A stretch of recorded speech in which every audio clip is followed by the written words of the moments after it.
여러분, 우리는 지난 시간에 창세기부터 요한계시록까지 하나님과 인간 사이에 맺어진 언약에 대해서 말씀을 나눴습니다. 오늘도 이어서 언약에 대한 말씀을 계속 좀 더 나누도록 하겠습니다. 히브리서 8장 10절입니다. 또 주께서 가라사대 그날 후에 내가 이스라엘 집으로 세울 언약이 이것이니 내 법을 저희 생각에 두고 저희 마음에 이것을 기록하리라. 나는 저희에게 하나님이 되고 저희는 내게 백성이 되리라. 여러분, 우리들은 예수님의 생명을 나누어 가진 그런 관계를 가진 사람들입니다. 여러분, 관계가 얼마나 중요한지 모릅니다. 세상에 사람들은 참 너무 많죠?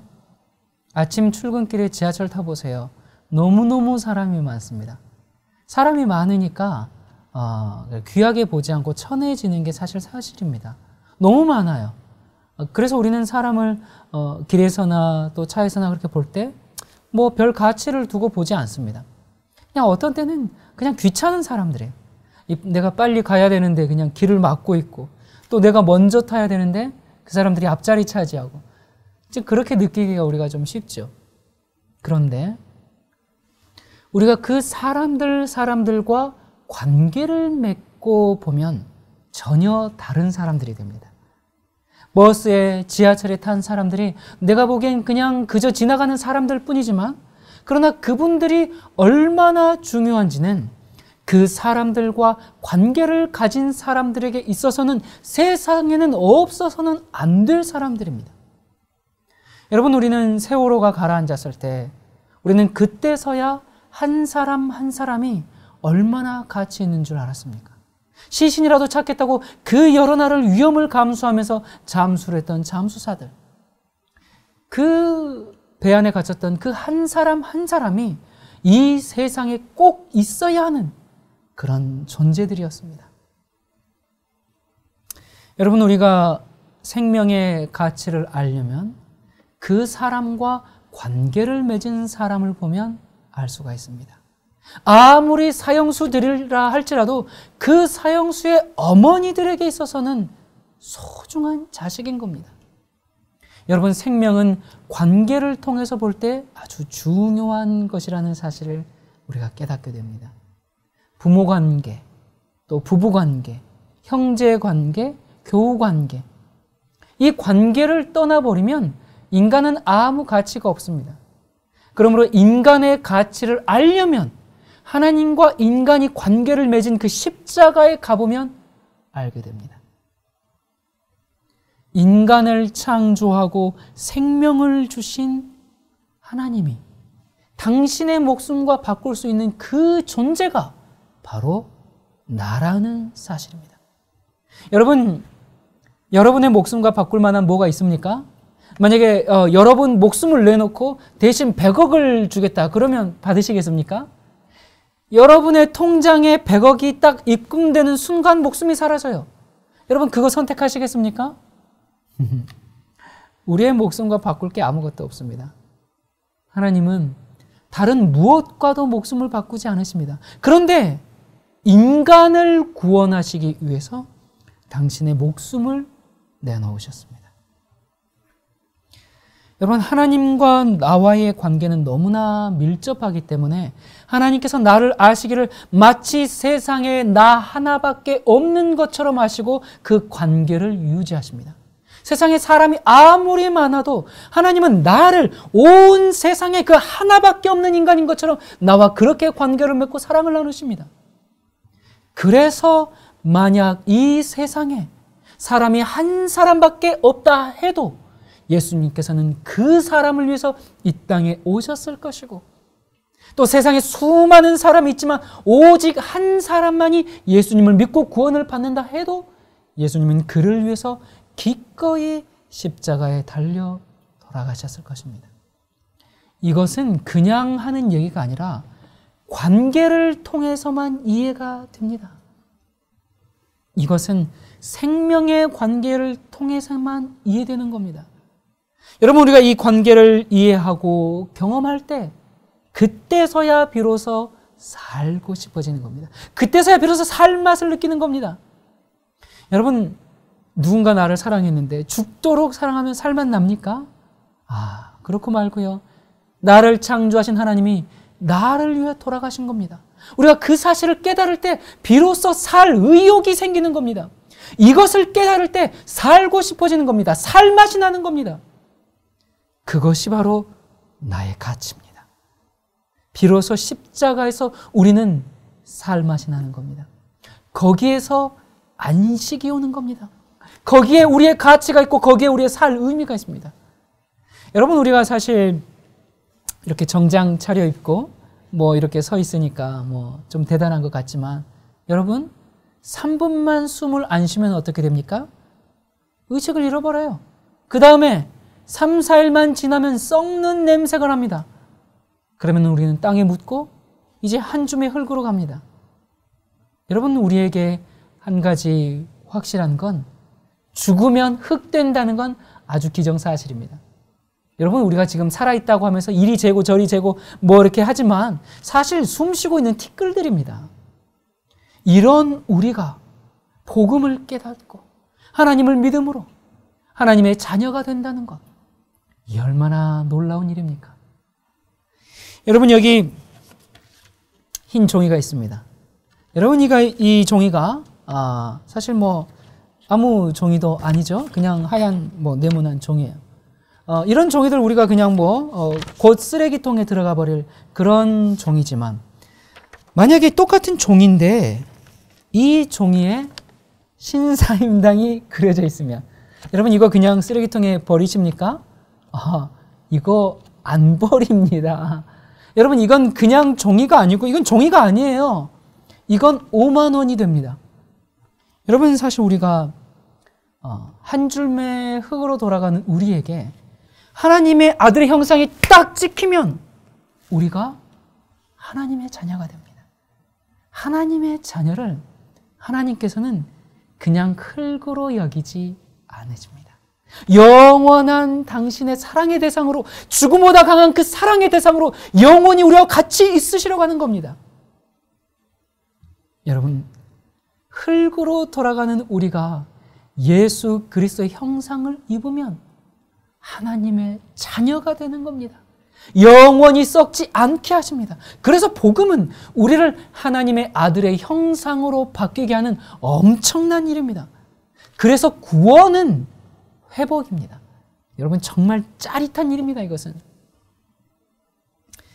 여러분, 우리는 드디어 지난 시간에 요한이 그렇게 슬피 울었던 그 지구의 빈문서를 해결해 줄 그 보증인을 계시록 5장에서 찾았습니다. 그리고 히브리서에서 하늘에 오르신 예수님이 자기 피로 인간의 구속을 위하여 보증인의 일을 계속하시기 위해 대제사장의 자리에 오르시고 드디어 그 역사가 진행되는 것을 우리가 지난 시간에 살펴보았습니다. 여러분, 그런데 옛날 이스라엘 백성이 그러한 언약을 하나님과 이렇게 딱 맺었잖아요. 그리고 보증인을 세웠어요. 그랬는데 그 백성들이 어떻게 했습니까? 언약을 잘 지켰습니까? 그러면 참 좋았을 텐데 잘 지키지 못했습니다. 그래서 그 언약을 잘 이행하면 축복이지만 언약을 잘 지키지 못하면 뭐가 와요? 고통이 닥쳐옵니다.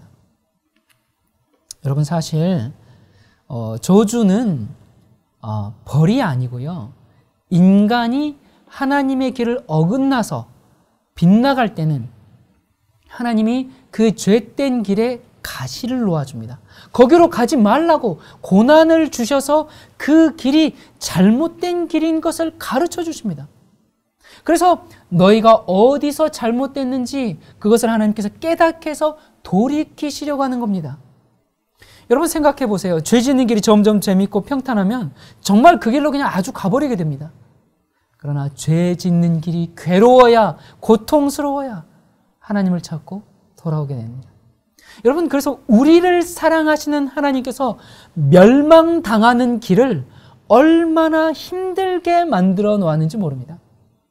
여러분, 죄 짓는 길이 쉬운 길이 아닙니다. 가시밭길입니다. 어려운 길이에요. 여러분, 하나님이 정하신 그 행복의 길에서 벗어나가지고 방탕하게 살아보십시오. 괴롭기만 합니다. 그래서 멸망당하기보다 구원받기가 훨씬 쉬운 겁니다. 이 사탄이 실수한 것 중에 하나가 뭐냐면 예수님을 십자가에 못 박은 겁니다. 여러분, 사탄은 사실 그걸 함으로 무슨 생각을 했냐면, 야, 내가 이 예수님을 이렇게 잔인하게 이렇게 죽이면, 이 사람들이 이걸 보면, 야, 예수님 믿는 게 저런 거야? 그러면서 그냥 지긋지긋해가지고 다시는 주님 안 따르게 하려고 그렇게 했습니다. 그러나 하나님은 사탄이 그 최고의 악을 행사한 그것을 뒤집으셔서 우리가 십자가를 바라보면 어떠한 고통도 잊어버리고 그 죄의 흉악성을 끔찍하게 여기고 거기서 떠나버리게 만드셨습니다. 여러분, 사탄이 가장 악하게 만든 그 일을 하나님은 가장 선하게 돌려놓으셨습니다. 그 죄의 결과인 고통까지도 하나님이 손을 대시면 그게 뭘로 변해요? 찬송으로 변하게 한 것입니다.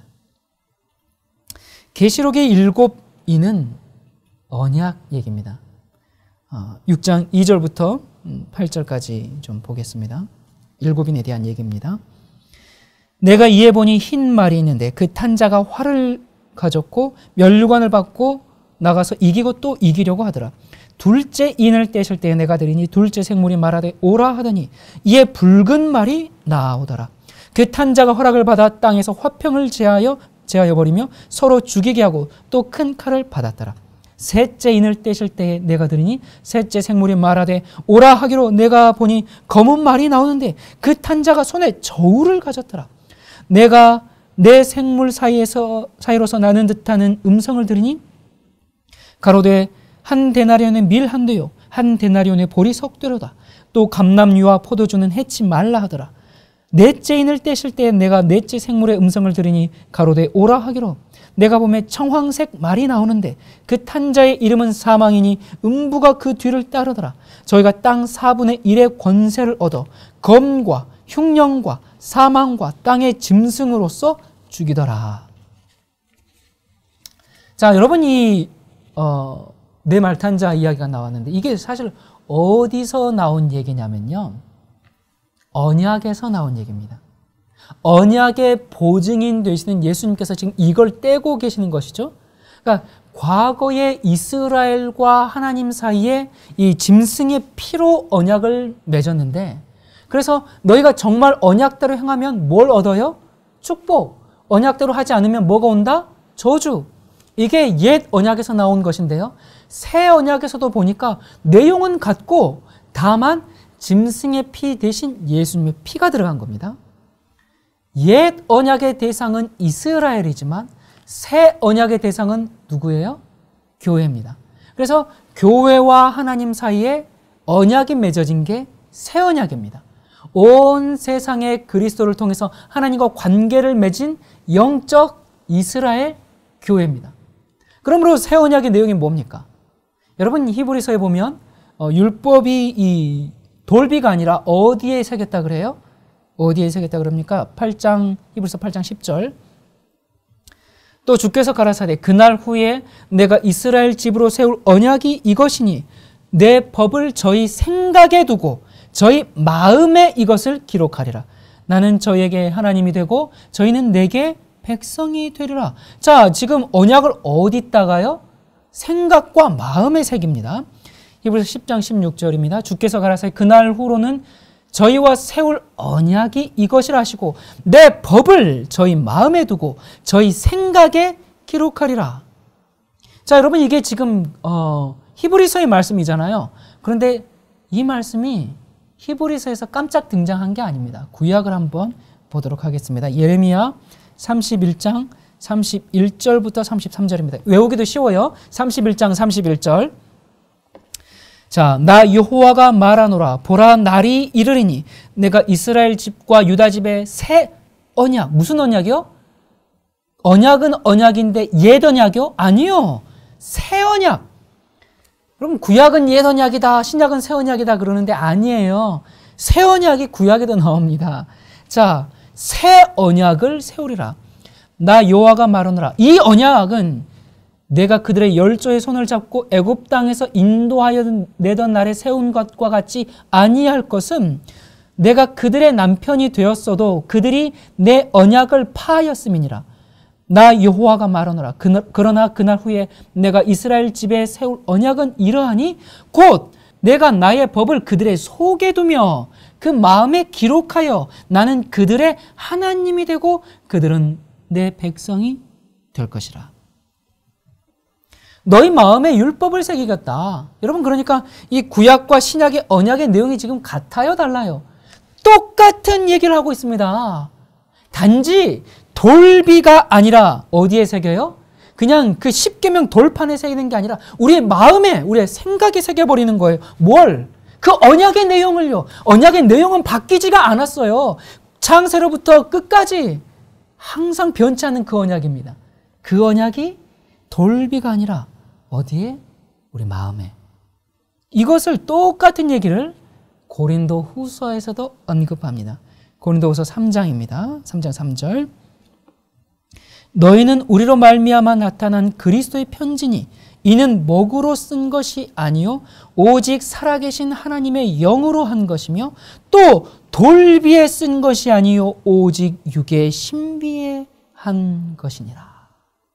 자, 여러분, 그러므로 구약과 마찬가지로 신약의 교회도 언약을 지키면 뭐를 받아요? 축복. 언약을 어기고 죄의 길로 가면 저주. 여러분, 새 언약이라고 해서 언약 안 지켜도 무조건 축복이다, 그게 아닙니다. 그렇게 착각하는 경우가 많아요. 이 새 언약이라고 하니까 그냥 옛 언약을 싹 그냥 깡그리 다 무시해버리는데, 여러분, 언약을 무엇으로 비준했느냐의 차이지 언약의 내용이 다른 게 아닐 뿐만 아니라 또 구약에도 이미 새 언약이 등장하고 있다, 그 말입니다. 이스라엘 백성들의 역사를 보면 어때요? 언약을 잘 지켰을 때는 뭐가 와요? 축복. 그렇지 못할 때는 뭐가 와요? 저주. 자, 이쯤 되면 이제 자동으로 딱딱 나오셔야죠. 자, 여러분, 이게 이제 그 이스라엘 역사인데요. 교회의 역사도 마찬가지고요. 또 구속, 인류를 구원하는 이 구속의 역사도 동일합니다. 그래서 이 계시록에서 7인 얘기가 나오는데 이것은 언약의 역사, 구속의 이야기입니다. 여러분, 이 백마를 타고 이기고 또 이기고 이제 계속 나가죠. 그 다음에 이 붉은 말이 나오면서 뭐가 나옵니까? 칼이 나와요. 전쟁입니다. 세 번째 검은 말은 이 기근이죠. 기근이 와서 저울로 음식을 달아 먹죠. 네 번째는 뭐가 왔어요? 사망, 음부. 그것이 이제 온역과 질병이 뒤따릅니다. 자, 지금 이게 계시록에 있는 말씀인데 이 계시록 말씀이 어디서 왔을까? 어디서 왔냐면요. 레위기 26장 31절부터 33절입니다. 내가 너희 성읍으로 황폐케 하고 너희 성소들로 황량케 할 것이요 너희의 향기로운 향을 흠양치 아니하고 그 땅을 황무케 하리니 거기 거하는 너희 대적들이 그것을 인하여 놀랄 것이며 내가 너희를 열방 중에 흩을 것이요 내가 칼을 빼어 너희를 따르게 하리니 너희의 땅이 황무하며 너희의 성읍이 황폐하리라. 자, 그들이 하나님의 언약을 어기면 그 땅에 거할 수가 없습니다. 그래서 이스라엘 백성이 바벨론에 포로된 이유가 뭐라고요? 언약을 배반했기 때문에. 그렇게 했기 때문에 원수의 밥이 된 거예요. 하나님이 언약을 깨뜨린 사람을 더 이상 손댈 수가 없습니다. 왜냐하면 말이 안 통하니까. 그래서 어떻게 하셨는가? 레위기 26장 21절부터 26절에 보면요. 너희가 나를 거스려 내게 청종치 않을진대 내가 너희 죄대로 너희에게 7배나 더 재앙을 내릴 것이며 내가 짐승이 나옵니다.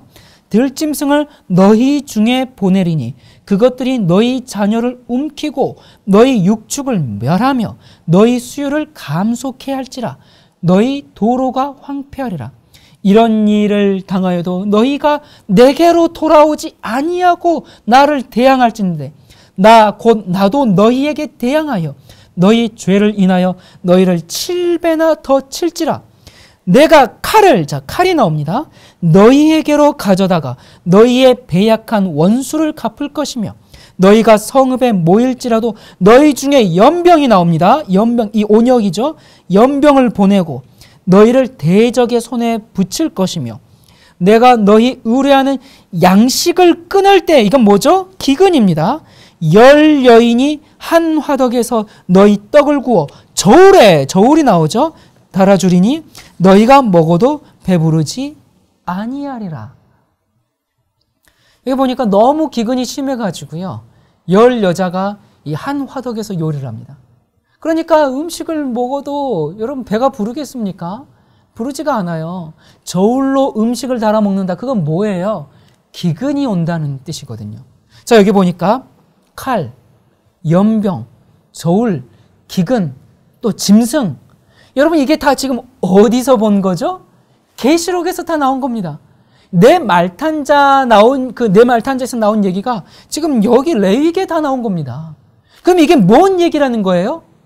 언약을 어긴 결과로 나온 얘기라는 겁니다. 자, 에스겔 14장에 똑같은 얘기가 나옵니다. 이스라엘 백성이 왜 바벨론에 잡혀가는지 그 얘기를 쭉 하면서 에스겔 14장에 보면 너희가 왜 고생을 하는지 이렇게 말씀하는데 21절 주 여호와께서 가라사대 내가 나의 4가지 중한 벌 곧 칼과 기근과 사나운 짐승과 온역을 예루살렘에 함께 내려 사람과 짐승을 그 중에서 끊으리니. 자, 여기 보니까 칼, 기근, 온역. 자, 온역이란 말은 사망과 같이 쓴 거예요. 그 다음에 뭐가 나옵니까? 들짐승. 자, 이 순서가 지금 어디 그대로 나왔습니까? 계시록 6장에 보니까 똑같이 등장한 겁니다. 그러니까 이게 지금 전부 무슨 얘기냐면 언약을 지키지 않은 이스라엘 백성들을 막으시는 하나님의 그 순서고 그 방법입니다. 자, 이런 걸 통해서 하나님께서 지금 뭘 하시는가? 여러분, 비록 사탄이 이런 일들을 하는 것이지만 하나님께서 그것을 허용하심으로 고난을 통해서 하나님의 뜻을 이루시는 하나님의 방법입니다. 자, 레위기 26장으로 다시 돌아갑니다. 자, 지금 왜 이런 일이 이 신약에서 신약에 있는 교회에 생겼는지 그걸 구약에서 지금 찾아보고 있는 것이거든요. 자, 계시록에 그냥 나온 얘기가 아닙니다. 자, 내 말탄자에서 첫째 말은 흰 말이었죠. 이기고 또 이겼죠. 자, 이 첫째 말 이야기가 이 구약에 또 나옵니다. 레위기 26장 2절부터 13절입니다. 너희는 나의 안식일을 지키며 나의 성소를 공경하라. 나는 여호와니라. 너희가 나의 규례와 계명을 준행하면 내가 너희 비를 그 시후에 주리니 땅은 그 산물을 내고 밭의 수목은 열매를 맺을지라. 너희의 타작은 포도 딸 때까지 미치며 너희의 포도 따는 것은 파종할 때까지 미치리니 너희가 음식을 배불리 먹고 너희 땅에 안전히 거하리라. 내가 그 땅에 평화를 줄 것인즉 너희가 누구나 너희를 두렵게 할 자가 없을 것이며 내가 사나운 짐승을 그 땅에서 제할 것이요 칼이 너희 땅에 두루 행하지 아니할 것이며. 여기 지금 보니까 사나운 짐승도 내쫓고요 칼도 없고요 너희가 대적을 쫓으리니 그들이 너희 앞에서 칼에 엎드러질 것이라. 너희 5이 100을 쫓고 너희 100이 만을 쫓으리니 너희 대적들이 너희 앞에서 칼에 엎드러질 것이며 내가 너희를 권고하여 나의 너희와 세운 언약을 이행하여 너희로 번성케 하고 너희로 장대케 할 것이며 너희는 오래 두었던 묵은 곡식을 먹다가 새 곡식을 인하여 묵은 곡식을 치우게 될 것이며 내가 내 장막을 너희 중에 세우리니 내 마음이 너희를 싫어하지 아니할 것이며 나는 너희 중에 행하여 너희 하나님이 되고 너희는 나의 백성이 될 것이니라. 나는 너희를 애굽 땅에서 인도하여 내어 그 종된 것을 면케한 너희 하나님 여호와라. 내가 너희 멍에 빗장목을 깨뜨리고 너희로 바로 서서 걷게 하였느니라. 여러분, 우리가 좀 앞전에 읽었던 말씀과는 완전히 반대되는 말씀이죠. 앞에는 그냥 칼, 그 온역, 짐승 이렇게 지금 힘들었는데 기근 그렇게 힘들었는데 지금 정반대의 언약의 말씀을 주고 계세요. 너희는 나의 안식일을 지키며 나의 성소를 공경하라. 너희가 나의 규례와 계명을 준행하면 뭐죠? 언약입니다. 너희가 예전에는 허리를 굽히고 정말 힘겹게 종 노릇하면서 살았는데 내가 너희와 언약을 맺어서 이제는 허리를 펴고 산다. 너희가 누워도 너희가 편안히 먹고 누워도 너희를 두렵게 할 자가 아무도 없다. 여러분, 무슨 얘기죠? 허리를 펴고 산다는 축복입니다. 너희가 언약만 지키면 배부르고 사나운 짐승도 없고 칼도 없고 평안이다, 그 말입니다. 지금 언약 얘기를 하고 있는 겁니다. 여러분, 계시록은 하나님과 언약을 맺은 이 신약의 이스라엘, 그러니까 교회가 나오죠. 서기 31년부터 100년까지는 무슨 교회 시대였어요? 에베소 교회 시대였죠. 에베소 교회는 무슨 교회예요? 승리하는 교회입니다. 전 세계에 복음이 퍼졌습니다. 그게 첫째 인이죠. 그 다음에 이제 둘째 교회가 뭡니까? 어떤 교회예요? 서머나 교회죠. 서머나 교회 때 뭐가 왔습니까? 칼이 나왔습니다. 핍박이 왔습니다. 여러분, 그 에베소 교회가 1세기 말이 되었을 때 이 사랑이 식어지면서 교회 안에 뭐가 들어왔어요? 이단이 들어오면서 교회가 아주 그렇게 어지러워졌죠. 교회가 흔들리기 시작했죠. 이때 로마가 칼을 들었습니다. 여러분, 하나님이 그 칼을 막지 않았습니다. 보호하지 않았습니다. 물론 그 칼은 하나님이 드신 게 아니에요. 그러나 하나님께서 막지 않았습니다. 왜냐하면 교회가 핍박을 받으면 타락을 면하거든요. 이단이 없어지거든요. 그래서 에베소 교회가 말년에 가서는 사랑이 식고 그렇게 희미해져 갈 때 이제 이 서머나 교회가 핍박을 받으면서 어떻게 됩니까? 책망받을 것이 없는 교회로 충성하면서 그렇게 지냈습니다. 칼은 사탄이 들었지만 하나님께서 그것을 허락하심으로 교회를 어떻게 했습니까? 순결하게 보호하셨습니다. 이게 구속의 역사입니다. 자, 그런 다음에 이제 100년부터 313년까지였던 이 서머나 교회가 이제 버텨나가죠. 이 버텨나간 후에 어느 교회가 이제 나옵니까? 버가모 교회가 나오죠. 그때 무슨 일이 벌어집니까? 이 교회가 세속과 타협하기 시작합니다.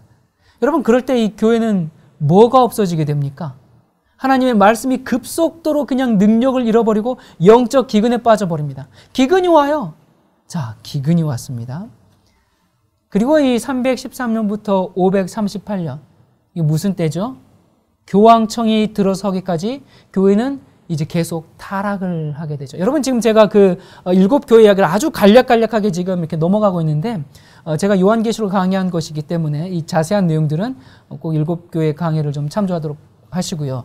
자, 이 교황청이 이제 들어서기 전에 교회가 계속 타락을 하지 않습니까? 근데 이 기근을 당하는 이 버가모 교회의 모습이거든요. 자, 버가모 교회 다음에 넷째 교회인 누가 나왔어요? 두아디라 교회가 드디어 이제 이 교황청이 등장하게 되죠. 들어섰습니다. 그러면서 538년부터 몇 년까지요? 1517년까지. 이때는 이 교회가 어떤 상태예요? 최악의 상태입니다. 정말 이때 교회의 정말 온역이 사망을 불러오는, 실제적으로 정말 전 유럽의 흑사병이 휩쓸어 갔죠. 그때 12, 13세기 유럽에서 흑사병이 퍼져가지고 인구의 3분의 1이 죽었다고 합니다. 여러분, 이것은 예고된 일이었죠. 자, 하나님께서는 이렇게 이 계시록의 이 7교회 이야기를 다시 7인으로 반복을 해서 말씀해 주십니다. 자, 2장 18절과 20절입니다. 부터 20절. 두아디라 교회의 사자에게 편지하기를 그 눈이 불꽃 같고 그 발이 빛난 주석과 같은 하나님의 아들이 가라사대 내가 내게 사업과 사랑과 믿음과 섬김과 인내를 아노니 내 나중 행위가 처음 것보다 많도다. 그러나 내게 책망할 일이 있노라. 자칭 선지자라 하는 여자 이세벨을 내가 용납함이니 그가 내 종들을 가르쳐 꿰어 행음하게 하고 우상의 제물을 먹게 하는도다. 여러분, 여기 자줏빛 옷 입은 여자가 누구예요? 이세벨이죠. 그러니까 교회가 타락했거든요. 21절. 또 내가 그에게 뭐 할 기회를 줬어요? 회개할 기회를 주었으되, 회개할 기회를 줬는데 그 음행을 회개하고자 아니하는도다. 여러분, 하나님께서 자꾸 무슨 기회를 주시는 거예요? 회개할 기회를 주십니다. 그게 뭐예요? 그게 언약을 지킬 기회를 주는 겁니다. 그러니까 회개하라 라는 이 이야기가 뭐냐면 언약을 지키라 그 말입니다. 여러분, 이 회개는 죄를 뉘우치는 것뿐만 아니라 하나님께 대한 순종을 포함하거든요. 그래서 회개한다는 것은 언약을 회복한다는 얘기입니다. 여러분, 어떤 교회 또 어떤 사람들은 지금은 새 언약 시대니까 회개하지 말고 회개하는 것은 믿음이 없고 그러니까 그리스도의 피만 바라보라 그렇게 얘기를 하는데 여러분, 도대체 그런 얘기는 어디서 나온 건지 모르겠습니다. 그건 성경에서 나온 얘기가 아닙니다. 무조건 말끝마다 예수 그리스도 속죄피 그렇게 한다고 그게 하나님의 공의와 사랑을 온전히 높이는 일이 아닙니다. 언약엔 언제나 조건이 있고 십자가는 그렇게 말하는 것보다 훨씬 더 위대하고 더 깊은 그런 의미가 있는 겁니다. 계시록 2장 22절 23절입니다. 볼지어다 내가 그를 침상에 던질 터이요 또 그로 더불어 간음하는 자들도 만일 그의 행위를 회개치 아니하면 큰 환난 가운데 던지고 또 내가 사망으로 그의 자녀를 죽이리니 모든 교회가 나는 사람의 뜻과 마음을 살피는 자인 줄 알지라. 내가 너희 각 사람의 행위대로 갚아주리라. 여러분, 여기 넷째 교회인 이 두아드라 교회에 대한 말씀인데요. 넷째 교회에 지금 뭐가 나옵니까? 사망이 나옵니다. 넷째 인에 뭐가 나옵니까? 사망이 나옵니다. 똑같은 얘기입니다. 이 계시록 6장 8절 보겠습니다. 넷째 인이죠. 내가 봄에 청황색 말이 나오는데 그 탄 자 이름은 뭐요? 사망이니 음부가 그 뒤를 따르더라. 저희가 땅 4분의 1의 권세를 얻어 검과 흉령과 사망과 땅의 짐승으로서 죽이더라. 첫째 교회인 에베소는 승리한 교회였습니다. 둘째 이 서머나 교회는 칼에 핍박을 당했죠. 셋째 교회는요, 영육간의 기근을 당했습니다. 그래도 회개치 않았기 때문에 하나님께서 네 번째 뭘 허락하십니까? 사망, 온역으로 휩쓸어 가십니다. 그래서 그렇게 해가지고 교회를 어떻게 하시려고요? 그냥 교회를 그냥 다 없애버리시려고요? 그러려고 하시는 게 아니죠. 뭐 하시는 거예요? 회개케 하기 위해서. 죄를 회개하고 악을 회개케 하시려는 하나님의 최선의 노력인 겁니다. 그래서 검과 흉령과 사망과 땅의 짐승, 지금 여러분 이게 알고 보니까 뭐예요? 지금 에스겔 14장과 또 레위기 26장에 옛날 이스라엘 백성이 언약을 배반하고 나갈 때 뭐 하는 방법이었어요? 그렇게 배반하고 나가려고 하니까 안 돼 하면서 자꾸 그걸 하나씩 막는 방법이었습니다. 그러니까 하나님께서 옛날 이스라엘 백성을 다루시던 그 똑같은 방법으로 신약의 교회를 똑같이 지금 다루고 계십니다. 왜냐하면 똑같은 하나님이시거든요. 그리고 또 왜냐하면 똑같은 언약이거든요. 자, 여러분이 그 다음 다섯 번째 이 6장 9절입니다. 다섯째 인을 떼실 때에 내가 보니 하나님의 말씀과 저희의 가진 증거를 인하여 죽임을 당한 영혼들이 제단 아래 있어. 여러분, 이때는 지금 교황청이 성도들을 핍박하는 때거든요. 많은 성도들이 이때 무참히 이단으로 몰려가지고 억울하게 죽었습니다. 자, 그들이 지금 제단 밑에서 울부짖는 장면이죠. 어떤 분들은 절대 하나님은 심판하지 않으시는 분이다. 뭐 심판을 하시냐, 또 뭐 재림 전에 무슨 뭐 하늘에서 예수님께서 지금 심판을 하시냐, 그런 건 없다, 그런 얘기를 하는데 여러분, 그건 하나님을 몰라서 하는 얘기입니다. 하나님은 사랑이심과 동시에 어떤 분이십니까? 거룩한 분이세요. 하나님은 죄를 완전히 회개할 기회를 주세요. 그렇게 주시지만 끝까지 죄를 회개하지 않으면 죄에 대한 처리를 하실 수밖에 없습니다. 그래서 하나님은 심판을 하십니다. 심판을 부정하면 안 됩니다. 심판을 부정하면 그것은 성경의 가르침이 아닙니다. 여러분, 십자가 자체가 하나님은 사랑이시지만 죄는 그냥 넘어가지 않는다라는 것을 보여주는 겁니다. 예수님의 그 희생을 통해서까지도 죄값을 갚게 만드셨습니다.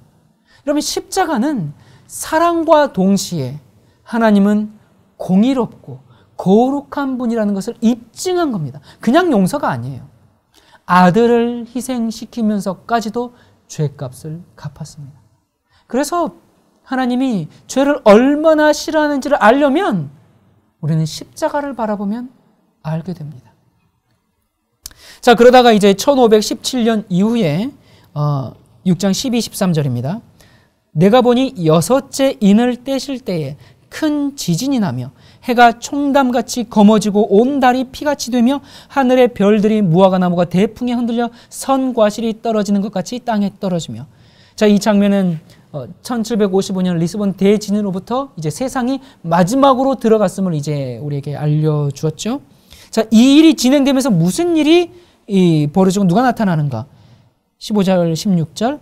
땅의 임금들과 왕족들과 장군들과 부자들과 강한 자들과 각 종과 자주저가 굴과 산 바위의 틈에 숨어 산과 바위에게 이르되 우리 위에 떨어져 보좌에 앉으신 이의 나체서와 어린 양의 진노의 소리를 가리우라.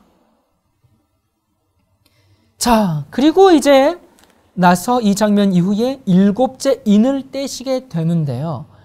7째 인을 떼면 그건 예수님이 이제 이 땅에 오셔서 자기 백성을 구속해 가는 것으로 끝이 나거든요. 그러니까 예수님의 재림으로 끝이 나요. 그러니까 드디어 땅에서 울부짖는 그 백성을 구속하시고 돌려주시는 언약의 완성입니다. 그런데 지금까지 봤던 이 내용이 사복음서에도 기록되어 있습니다. 예수님께서 떠나시기 마지막 감람산에서 하신 설교가 여러분 사복음서 중에 어디에 기록되어 있습니까? 마지막 설교 마태복음 24장 또 누가복음 21장 마가복음 13장에 기록되어 있는데요. 여기 보면 마지막 때 무슨 일이 일어날지를 쭉 말씀해 놓으셨는데 무슨 말씀하셨는가? 여기 마태복음 24장 14절에 보면은 천국 복음이 온 세상에 전파된다고 하셨죠? 근데 이 일이 에베소 교회를 시작으로 아주 힘차게 전파가 되었습니다. 우리 마태복음 24장 6절부터 8절에 있는 말씀 읽겠습니다. 난리와 난리 소문을 듣겠으나 너희는 삼가 두려워 말라. 이런 일이 있어야 하되 끝은 아직 아니니라. 민족이 민족을 나라가 나라를 대적하여 일어나겠고 처처의 기근과 지진이 있으리니 이 모든 것이 재난의 시작이니라. 자, 여기 보니까 처체의 전쟁이 기근이 온역이 너희가 뭘 당해요? 핍박을. 지금 너희가 뭘 당한다고요? 환난을. 그러니까 억울한 고소와 참소를 당한 사람을 그 부르짖음을 신원해 주신다고 지금 쭉 마태복음 24장에 말씀합니다. 그리고 24장 30절에 그때의 인자의 징조가 하늘에서 보이겠고 그때의 땅의 모든 족속들이 통곡하며 그들이 인자가 구름을 타고 능력과 큰 영광으로 오는 것을 보리라. 여러분 지금 보니까 하늘에서는 징조가 있어요. 땅에서는 민족들이 애곡하고 지금 예수님이 재림합니다. 여러분 알고 보니까 예수님이 마지막에 지금 하신 설교가 뭐하고 같습니까? 예수님이 승천하신 후부터 재림하실 때까지의 얘기를 지금 쭉 하고 가셨는데 이 마태복음 24장은 그 얘기거든요. 승천 이후부터 내가 다시 올 때까지 무슨 일이 벌어질 거다 그 얘기를 하고 하늘 가셨는데 그게 지금 계시록 6장과 7장에 지금 전부 이루어진 겁니다. 그러니까 감람산 설교가 이 복음서에 나타난 계시록입니다. 사복음서에 있는 계시록이에요. 예수님이 알고 보니까 마지막 설교에서 요한 계시록을 요약 정리해 주시고 하늘 가셨습니다. 이 땅에 하나님의 백성과 이 세상에 무슨 일이 있을 것인지를 그것을 미리 보기로, 여러분 미리 보기 아시죠? 예, 뭐 컴퓨터 할 때 미리 보기 하면 요약본 이렇게 좀 나오지 않습니까? 미리 보기로 말씀해 주시고 가신 겁니다. 근데 여러분 이 예수님이 복음서에서 또 갑자기 말씀하신 게 아니에요. 자, 이 내용이 어디에 다 있을까요? 구약 성경. 레위기와 에스겔서와 신명기에 다 기록되어 있는 겁니다. 이것을 지금 요약해서 말씀하고 가셨는데 그게 그대로 펼쳐진 게 요한계시록입니다. 여러분 정말 놀라운 얘기입니다. 이 성경 전체가 언약 얘기예요. 여기 지금 예수님을 중심으로 구약의 모든 일들이, 이스라엘 백성에 일어났던 그 일들이 그대로 교회에 똑같이 일어나서 언약을 중심으로 집행되는 모습을 우리가 확인하게 됩니다. 그러니까 창세기부터 요한계시록까지 전부 연결된 것이 눈에 보이십니까? 그냥 언약, 기근, 칼이 아니고요. 우리의 구속, 우리의 언약을 위해서 기록된 겁니다. 여러분, 성경은 정말 조직적인 책입니다. 얼마나 체계적입니까? 하나님께서 하시는 일이 그냥 하시는 게 아닙니다. 이건 구속의 과학입니다. 빈틈없이 하시는 겁니다. 여기 보면 이 언약은 지키면 뭐예요? 축복. 불순종하면 저주, 죽음입니다. 그래서 끝까지 성실하게 언약을 지킨 백성들, 이 백성들이 그 계시록 6장에서 이 큰 날이 이르렀는데 누가 구원을 받을 것이냐 그렇게 부르짖을 때 계시록 7장에 하나님의 입맞은 사람들이 나오죠. 그들은 언약을 지킨 사람들입니다. 온 세계가 배도할지라도 끝까지 예수님과 피로 맺은 그 언약을 기억하고 그 언약을 이행한 사람들, 그들이 어린 양과 함께 시온산에 서서 영원한 축복을 받습니다. 그들이 시온산에 이른 것은 자기들의 공로가 아닙니다. 언약의 보증인 되시는 그 어린 양의 피로 구속을 받은 이들입니다. 그래서 세세토록 찬양하는 모습이 구원받은 백성의 마지막 모습입니다. 여러분, 이래서 이제 이 구약의 언약의 내용과 십자가와 또 요한계시록까지 정리가 됐습니까? 여러분, 좀 복잡하긴 했지만 사실 지난 시간과 또 이번 시간 말씀을 반복해서 좀 들어보시길 바랍니다. 정말 놀라운 얘기입니다. 성경이 보통 책이 아닙니다. 정말 놀라운 책입니다. 이게 언약입니다. 이 마지막에 대해서 이렇게 기록해 놓은 이 계시록이 예수님께서 감람산에 사신 그 말씀과 일치돼야 당연한데 여러분, 일치가 됐습니까? 일치가 됐습니다. 계시록 1장에서 예수 그리스도의 계시라고 했기 때문에 예수님의 말씀과 계시록의 말씀이 같아야 하는데 또 같았습니다. 그런데 또 예수님은 그 얘기를 갑자기 그냥 하신 게 아니고 이미 어디서 하셨어요? 구약의 선지자들에게 주신 말씀을. 근데 그 말씀을 누가 주신 거예요? 예수님이 주신 거니까 그 내용을 예수님이 너무너무 잘 알죠. 그래서 예수님께서 이제 이 승천하시기 직전에 정말 시간도 없고 그러다 보니까 요약해가지고 미리 보기로 그냥 감람산에서 요한계시록 요약해가지고 짧게 말씀해 주신 겁니다. 그리고 예수님께서 하늘에 가신 다음에 좀 더 자세하게 요한에게 다시 알려준 것이 계시록의 그 7교회, 7인 그 언약 얘기입니다. 이 언약에 대해서 구약에서 확인하고 예수님의 말씀에서 확인하고 계시록에서 이루어진 것을 우리가 확인했기 때문에 틀림없습니까? 틀림없습니다. 이게 언약입니다. 새 언약.